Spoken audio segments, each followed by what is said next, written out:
Hello दोस्तों, कैसे हैं आप सब। आज मैं आप लोग के साथ शेयर करने वाली हूँ 20+ परमानेंट फूलों वाली बेलें जिनको आप फरवरी मार्च में कटिंग से ग्रो कर सकते हैं।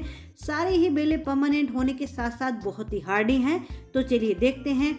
सबसे पहली जो बेल है जिसकी कटिंग को इस टाइम पर आप लोग ग्रो कर लीजिए, ये है मैंडेविला वाइन।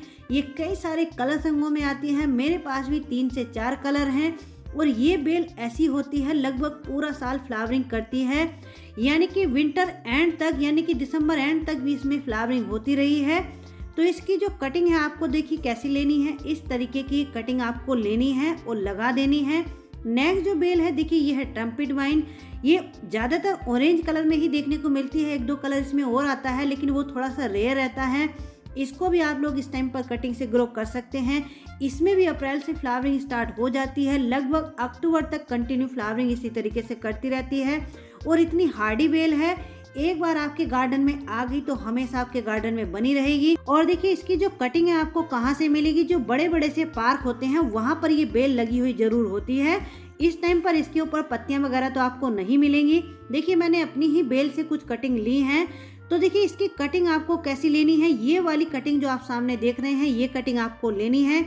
ये जो कटिंग आप लोग देख रहे हैं ये नहीं लेनी है, सूखी ये भी नहीं है, लेकिन ये कटिंग ग्रो नहीं होगी। ये वाली कटिंग होती है सेमी हार्डवुड कटिंग। तो इस तरीके की कटिंग आपको लेनी है और 2 नोड एरिया कम से कम मिट्टी के अंदर चले जाने चाहिए। और एलोवेरा जेल अपनी कटिंग के ऊपर जरूर लगा लेना है, चाहे आप किसी भी प्लांट की कटिंग को लगा रहे हैं। ये जो बेल आप लोग सामने देख रहे हैं, इस बेल को तो ज्यादातर सभी लोग जानते हैं। ये है रंगून क्रीपर, झुमका बेल या फिर मधुमालती। अलग अलग जगहों पे अलग अलग नामों से इसको जाना जाता है। इसके फूलों में से बहुत ही मीठी मीठी सी खुशबू आती है और अप्रैल से इसमें फ्लावरिंग स्टार्ट हो जाती है, लगभग अक्टूबर तक कंटिन्यू फ्लावरिंग करती रहती है। तो इसकी फ्लावरिंग का टाइम अब आने ही वाला है। इसकी जो कटिंग है आपको देखिए, बड़े बड़े से जो पार्क होते हैं, बहुत ही कॉमन सी बेल है, ज़्यादातर आपको कहीं भी मिल जाएगी। तो देखिए इसकी कटिंग आपको इस तरीके की लेनी है, यानी कि इसकी जो नोड एरिया होते हैं काफ़ी दूरी पर होते हैं। तो अगर एक नोड एरिया भी मिट्टी के अंदर इसका चला गया तो इसकी कटिंग ग्रो हो जाएगी। नेक्स्ट जो बेल है ये है पैशन फ्लावर, राखी बेल या फिर कृष्ण कमल। इसको भी कई नामों से जाना जाता है। इसके जो फूल होते हैं बिल्कुल राखी की तरह खिलते हैं, तो इसलिए भी इसको राखी बेल के नाम से जाना जाता है। ये भी परमानेंट बेल है। ये बेल भी बहुत ही कॉमन सी है, तो ये आपको पार्क वगैरह में आसानी से मिल जाएगी। तो वहाँ से इसकी 5 से 6 इंच की कटिंग ले आइए, ला करके लगा दीजिए। इसकी भी कटिंग बहुत आसानी से ग्रो हो जाती है। नेक्स्ट जो बेल है ये है क्लेमेटिस वाइन या फिर रंजाई के नाम से भी इसको जाना जाता है। इसके फूलों में से भी बहुत ही अच्छी खुशबू आती है। ये बेल भी मेरे अभी कुछ ही दिन पहले से मेरे गार्डन में ऐड हुई है। तो जब मैं इसको लेकर के आई थी उस टाइम पर इसमें फ्लावरिंग हो रही थी, लेकिन इस टाइम पर अभी इसमें फ्लावरिंग नहीं हो रही है, लेकिन ग्रोथ इसकी अभी हो रही है। आप लोग देख लीजिए, मैंने इसको एक ट्रेलिस बना करके एक ट्रेलिस पे चढ़ा रखा है। बेलें जितनी भी होती हैं, अगर उनको किसी ट्रेलिस वगैरह की हेल्प मिल जाए, उनको चढ़ा दिया जाए तो बहुत अच्छे से ग्रोथ करती हैं। तो इसको भी आप लोग कटिंग से ग्रो कर सकते हैं। अगली जो बेल है देखिए, ये जैस्मीन की एक वैरायटी है, इसको जूही के नाम से भी जाना जाता है। इसके फूलों में से भी खुशबू आती है और ये बेल भी बड़ी हार्डी होती है। और इसकी जो फ्लावरिंग का टाइम है देखिए, 1-2 जैसे बारिश हो जाती है तब से इसमें फ्लावरिंग स्टार्ट हो जाती है, लगभग दिसंबर एंड तक इसमें फ्लावरिंग होती है। और देखिए जिन लोगों की ये शिकायत रहती है कि उनकी कटिंग ग्रो नहीं होती है, तो वो लोग इस बेल की कटिंग को जरूर लगाएं, क्योंकि इसकी कटिंग में देखिए पहले से ही कितनी मोटी मोटी सी जड़ें निकली हुई होती हैं, आंखें सी बनी हुई रहती हैं। यहीं से इनमें रूटिंग स्टार्ट हो जाएगी, तो इसकी कटिंग फेल होने के तो चांस बिल्कुल भी नहीं रहते हैं। तो देखिए आपको कटिंग इसकी कैसी लेनी है, कम से कम 2 नोड एरिया मिट्टी के अंदर चले जाएं, इस तरीके से आपको इसकी कटिंग को लगाना है। हल्का सा तिरछा कर्व देके के लगाना है, यानी कि बिल्कुल सीधा कटिंग को नहीं लगाना है। नेक्स्ट जो बेल है देखिए, ये है अपराजिता की। इस बेल को आप लोग कटिंग से भी ग्रो कर सकते हैं, लेकिन कटिंग लगाने से बेहतर आप लोग इसको बीजों से ग्रो कीजिए। इसकी जो बीज है 3 से 4 दिन में जर्मिनेट हो जाते हैं और बीजों से ग्रो हुई जो बेल होती है उसमें फ्लावरिंग भी ज्यादा होती है। लगभग मार्च से इसमें फ्लावरिंग स्टार्ट हो जाती है, अक्टूबर नवंबर तक लगातार फ्लावरिंग होती रहती है। कई सारे कलर संगों में आती है, लेकिन ज्यादातर इसके ब्लू व्हाइट ये 2 कलर ही देखने को मिलते हैं। तो देखिए कुछ इस तरीके के इनके बीज होते हैं। तो इन बीजों को आप लोग किसी भी मिट्टी में डाल दीजिए, अलग से भी इनके लिए मिट्टी बनाने की जरूरत आपको नहीं है। ये है देखिए फिर से एक जैस्मीन की एक वैरायटी, इसको कुंदा के नाम से भी जाना जाता है।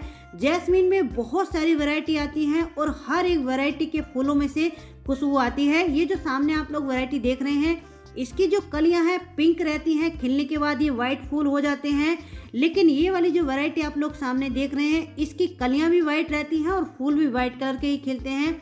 दोनों ही वैरायटी में बहुत ही अच्छी खुशबू आती है। तो इनकी कटिंग को भी आप लोग लगा सकते हैं। इनकी जो कटिंग है पूरी अच्छी तरीके से ग्रो होने में 1.5 से 2 महीने ले लेती है। तो इनकी कटिंग को लगाने के बाद आप लोग भूल जाइए, उनको बार बार निकालने की कोशिश मत कीजिए। नेक्स्ट देखिए ये एलेमेंडा की वाइन है। ये भी कई सारे कलर रंगों में आती है, लेकिन ज़्यादातर इसका येलो और पिंक ये 2 कलर ही देखने को मिलते हैं। ये भी पूरी समर भर भर की फ्लावरिंग करती है। अप्रैल से इसमें फ्लावरिंग स्टार्ट हो जाती है, अक्टूबर तक कंटिन्यू इसी तरीके से फ्लावरिंग करती रहती है। मेरे यहाँ पर ये जो बेल है, इस टाइम पर इसकी पत्तियां वगैरह तो सारी गिर गई हैं, लेकिन इसी की मैंने कटिंग ली है। तो इनकी कटिंग आपको देखिए कैसी लेनी है। तो देखिए इनकी कटिंग आपको कैसी लेनी है। ये होती है हार्डवुड कटिंग, तो ये वाली कटिंग आपको नहीं लेनी है। ये होती है सेमी हार्डवुड कटिंग, यानी कि जो ग्रीन ग्रीन सी कटिंग आपको दिखे वो वाली कटिंग आपको लगानी है। और इनकी कटिंग को लगाते हुए आपको बड़ा पॉट लेना है, क्योंकि इनके जो नोड एरिया होते हैं वो थोड़ा दूरी पर होते हैं। तो इसलिए कम से कम 2 नोड एरिया मिट्टी के अंदर अगर चले जाएंगे तो एक नोड एरिया से अगर रूटिंग नहीं होगी तो दूसरी नोड एरिया से रूटिंग स्टार्ट हो जाएगी। नोड एरिया वही होते हैं जहाँ से इनकी पत्तियां निकलती हैं, यानी कि गांठें सी आपको दिखती हैं, वही नोड एरिया होते हैं। तो इस तरीके से इनकी कटिंग को लेना है और लगा देना है। अगली जो बेल है ये भी बहुत ही कॉमन सी बेल है। ये है बोगनविलिया, इसको भी सभी लोग जानते हैं। इसकी जो बेल है बहुत सारे कलर रंगों में तो आती है और पार्क में आपको आसानी से मिल जाएगी, तो वहाँ से इसकी कटिंग ले आइए। तो इसकी कटिंग आपको कैसी लगानी है, देखिए ये होती है हार्डवुड कटिंग। ग्रो तो ये भी हो जाएगी, लेकिन ये थोड़ी देरी सी होगी। ये होती है सेमी हार्डवुड कटिंग। तो इस तरीके की कटिंग को आप लोग लगाओगे तो ये जल्दी ग्रो होगी। तो इसकी भी कटिंग आपको 5 से 6 इंच की ही लेनी है, बहुत ज़्यादा बड़ी कटिंग नहीं लेनी है। ज़्यादा बड़ी कटिंग आप लोग ले लेते हैं तो कटिंग सूख जाएगी। नेक्स्ट जो बेल है ये है मोगरा। ये इसकी बेल वाली वैरायटी है। इसकी जो ब्रांचें हैं बहुत लंबी लंबी सी हो जाती हैं। तो इसकी कटिंग आपको कैसी लेनी है, देखिए टिप की कटिंग आपको 4 से 5 इंच की लेनी है। नीचे की जितनी भी पत्तियां हैं उन सबको कट कर देना है। इसके भी जो नोड एरिया होते हैं काफ़ी दूरी पर होते हैं, तो इसको भी आप लोग जब लगाओ तो एक बड़े से पोट में लगाइए, ताकि कम से कम 2 नोड एरिया मिट्टी के अंदर चले जाएं। देखिए इस तरीके से। अगली जो बेल है देखिए ये है लहसुनिया बेल, या फिर गार्लिक वाइन के नाम से भी इसको जाना जाता है। इसके फूलों में से और पत्तों में से बिल्कुल लहसुन जैसी खुशबू आती है। इसको भी आप लोग इस टाइम पर कटिंग से ग्रो कर सकते हैं। देखिए इस तरीके से इसकी कटिंग को लेना है। इसकी भी कटिंग आपको थोड़ी बड़ी ही लेनी पड़ेगी, क्योंकि इसके भी जो नोड एरिया होते हैं काफ़ी दूरी पर होते हैं। आप लोग देख लीजिए, तो कम से कम 2 नोड एरिया मिट्टी के अंदर चले जाएंगे तो इसकी कटिंग ग्रो हो जाएगी। और इसकी कटिंग भी आपको सेमी हार्डवुड लेनी है, बहुत ज़्यादा मोटी कटिंग को नहीं लेना है। अगली जो बेल है ये है आइवी जेरेनियम। ये जेरेनियम की एक वैरायटी है, लेकिन ये बेल की तरह ग्रो करती है। ये भी परमानेंट बेल है। इस टाइम पर इसमें भर के फ्लावरिंग हो रही है, तो इसकी कटिंग को इस टाइम पर अभी आप लोग लगा सकते हैं।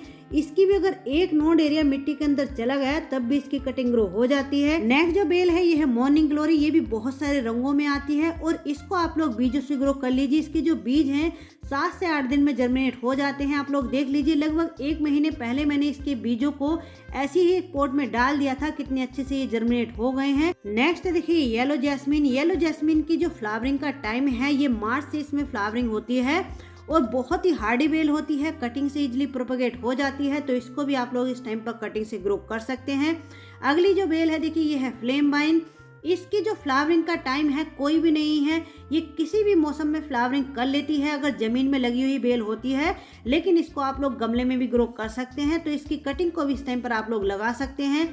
ये है देखिए साइप्रस वाइन। इसको भी आप लोग बीजों से ग्रो कर लीजिए। इसके ऊपर भी बहुत सारे बीज बनते हैं, बहुत सारे रंगों में ये आती है, बहुत ही प्यारे प्यारे से इसके फूल खिलते हैं। तो इसके भी जो बीज हैं 10 से 12 दिन में जर्मिनेट हो जाते हैं। तो चलिए दोस्तों, कैसी लगी आज की ये जानकारी? अच्छी लगी हो तो लाइक शेयर कमेंट कीजिए, और अगर आप मेरे चैनल पे न्यू हैं तो प्लीज़ मेरे चैनल को सब्सक्राइब भी कर लीजिए। मिलते हैं किसी नेक्स्ट वीडियो में।